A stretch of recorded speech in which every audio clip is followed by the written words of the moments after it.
আসসালামু আলাইকুম।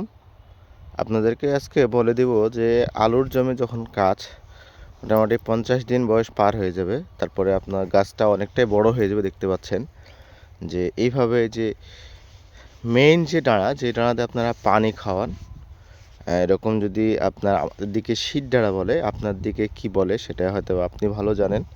তো এইরকম যদি না থাকে তাহলে আপনি মোটামুটি এইভাবে একটা ফাড়ি দিয়ে নেবেন, অর্থাৎ গাছগুলোকে এক পাশের গাছ আরেক পাশে দিয়ে দিবেন। এই যে দেখতে পাচ্ছেন এভাবে আলাদা করে দিবেন, তাহলে হবে কি যে আপনার যাওয়ার জন্য রাস্তা যেটা দরকার সেটা হবে, পাশাপাশি এখান দিয়ে আপনি ঔষধ স্প্রে করতে হবে, অর্থাৎ বিষ স্প্রে করতে পারবেন।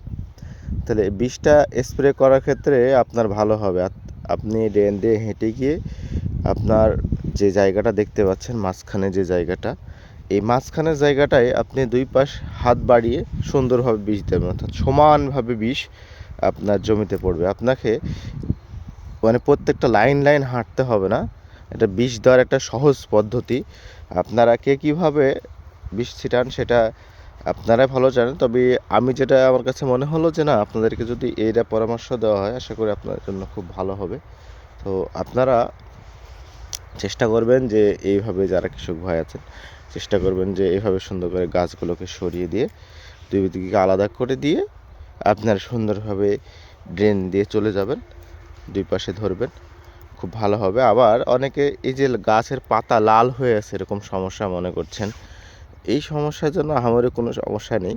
এগুলো গাছ বড় হলে নিচের পাতাতে আলো বাতাস পায় না, যার জন্য লাল হয়ে যায়, এটা কোনো সমস্যা না। তো আপনারা এইভাবে সুন্দরভাবে দিয়ে ওষুধটা স্প্রে করে দিবেন, খুব সুন্দর হবে। তো সবাই এদিক লক্ষ্য রেখে কাজ করবেন। আর দেখতে পাচ্ছেন যে আমি কত ভোরে এসেছি আপনাদের জন্য ভিডিওগুলো দিতে, চেষ্টা করছি আপনাদের জন্য উপকারে আসে। তো সবাই ভালো থাকবেন, আমাদের পেজের সঙ্গে থাকবেন। সবাইকে ধন্যবাদ। আবারও নতুন একটি ভিডিওতে দেখা হবে। আসসালামু আলাইকুম।